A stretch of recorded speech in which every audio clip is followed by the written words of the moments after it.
Bonjour et bienvenue à cette présentation. Aujourd'hui, nous allons analyser 3 des 4 actes juridiques introduisant l'utilisation légale du contrat intelligent dans les États du Vermont, de l'Arizona et du Tennessee aux États-Unis. Je m'appelle Jourou Christian et si c'est la première fois que vous me voyez, je suis formateur, coach et consultant juridique en blockchain et contrat intelligent. Alors, notre étude va se porter sur l'analyse des 3 actes juridiques, sachant que les actes juridiques de l'Arizona et du Tennessee sont identiques. Nous allons donc les mettre ensemble, à une petite différence près. Et celui du Vermont, nous allons l'analyser à part parce qu'il a une construction, une structure différente des 2 précédents. Donc, les 2 premiers actes juridiques, celui de l'Arizona et du Tennessee, sont identifiables au numéro suivant. Les 2 actes juridiques que nous allons étudier peuvent être retrouvés sous les numéros suivants.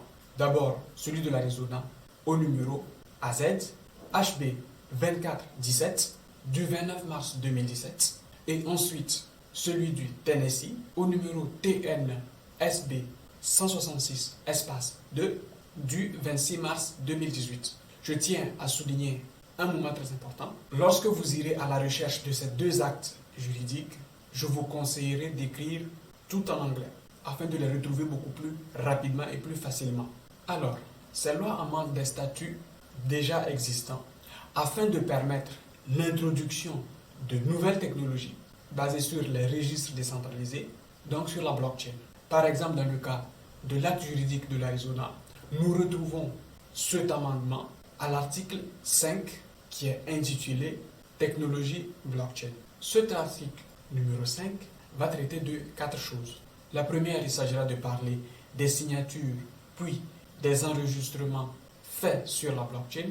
Ensuite, il s'agira de parler des informations déployées sur la blockchain. Et enfin, du droit de propriété des informations déployées sur la blockchain. Et enfin, en 4e position, il s'agira de parler du contrat intelligent. Alors, l'article 5 de l'acte juridique de l'Arizona est subdivisé en 5 points.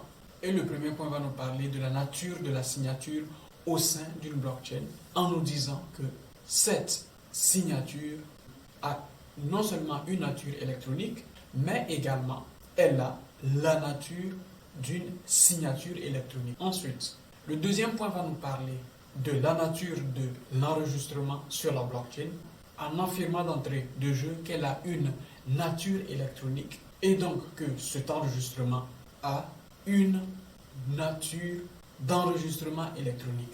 Pourquoi faire cet aparté concernant la signature et concernant l'enregistrement sur la blockchain? Eh bien, c'est d'abord un processus qui permet aux législateurs d'identifier la nature même de la forme de transaction dans la blockchain. Je vous rappelle que la blockchain, comme je le dis dans la plupart de mes vidéos, est une nouvelle façon d'utiliser Internet. Et donc, commencer par reconnaître certains éléments de la blockchain comme ayant des qualités identifiables par le droit, c'est déjà légitimer son utilisation. Je vous renvoie d'ailleurs dans ce sens-là sur le droit, sur les enregistrements et les signatures électroniques et leur effet juridique. Alors, d'autre part, étant donné la nature décentralisée de la blockchain, eh bien, je vous inviterai à également consulter la Convention des Nations Unies sur l'utilisation des communications électroniques dans les contrats internationaux. C'est une convention qui se veut être technologiquement neutre. Bien, revenons à notre étude. Les 2 autres points qui vont suivre vont nous permettre de comprendre la validité d'un contrat intelligent et les droits de propriété de l'information qui est déployée sur une blockchain. Et donc, le législateur américain estime que, déjà, que le contrat intelligent peut être utilisé dans le commerce. Ça, c'est un point important. Le deuxième sous-point, que la validité, l'effet juridique, l'effet exécutoire d'une transaction liée à un contrat ne peuvent pas être mis en défaut ou refusés au motif que le contrat s'appuie sur un contrat intelligent. En d'autres termes clairs et rapides, une transaction basée sur un contrat intelligent a, dans l'État de l'Arizona ou du Tennessee, une valeur juridique au même niveau qu'un contrat sémantique. Je tiens ici à vous rappeler le fait que il faut toujours faire cette nette différence, ou du moins des parallèles, entre le cyberespace, qui est un espace à part entière et qui devrait être considéré réellement comme tel, et notre monde physique régi par des lois adaptées à son environnement. Le point 4 va nous parler des différents droits liés à la possession d'une information déployée dans la blockchain. Alors, ici, mention très importante. On peut avoir deux types de détenteurs d'informations. Un premier type de détenteur ou de détentrice qui est propriétaire naturel, donc intrinsèque de l'information. Et dans ce sens-là, ce détenteur ou bien cette détentrice a de facto les droits de propriété sur cette information, que cette information soit déjà déployée sur la blockchain ou encore simplement dans le monde physique. Ça, c'est un point. La deuxième partie, c'est que on peut être nommé par un tiers pour gérer un certain type d'information ou une information. Et dans ce genre de situation, le législateur américain a voulu faire une nette différence en disant que le primo-détenteur ou bien la primo-détentrice d'une information a tous les droits de propriété et peut jouir de ses droits dans l'utilisation et le partage des informations ou de l'information qu'elle a déployée sur une blockchain. Cependant, lorsqu'on n'est pas le propriétaire de l'information, mais plutôt on représente son propriétaire, la loi stipule qu'il faut respecter les conditions de stockage et de transfert de cette information, dictées soit par la loi ou par la volonté du propriétaire de l'information.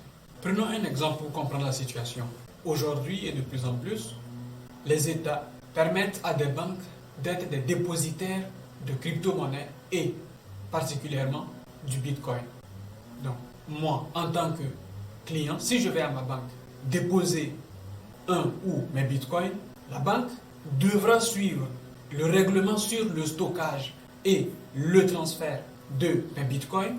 Par contre, ce qu'elle ne pourra pas faire, c'est de décider unilatéralement de transférer mes Bitcoins vers une autre adresse, surtout à mon insu.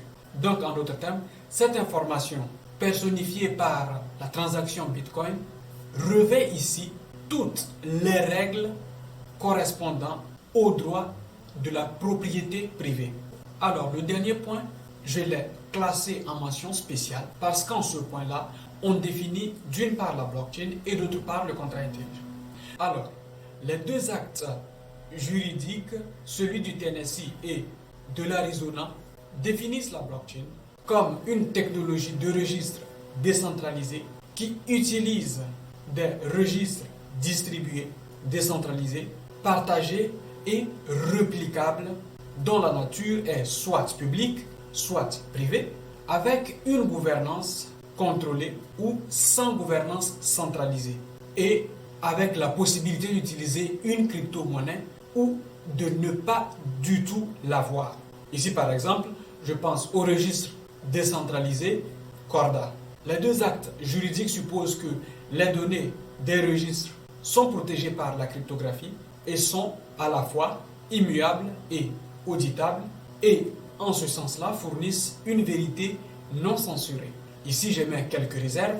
Si on se base sur ce qui s'est passé en 2016 lorsque Ethereum s'est scindé en deux entre Ethereum classique et Ethereum, la branche développée par la fondation Ethereum. Au niveau du contrat intelligent, les deux actes juridiques le définissent comme étant un programme événementiel, donc qui contient une suite d'événements avec différents états. Effectivement, au sein d'un contrat intelligent, nous avons deux états distincts, un état global tout en haut qui influence un état local constitué par des fonctions dites locales. Ce programme événementiel fonctionne sur des registres distribués, décentralisés et partagés et permettent soit de détenir de la valeur ou alors de la transférer. Jusqu'ici, les deux actes juridiques sont identiques. Là où vient la différence, c'est lorsque l'État du Tennessee insiste sur le fait que cette loi est faite pour protéger le bien-être de sa population, de ses citoyens. Cela me permet de faire une digression pour parler justement de toutes les arnaques qu'on a pu voir en 2017 lors de l'explosion des ICO.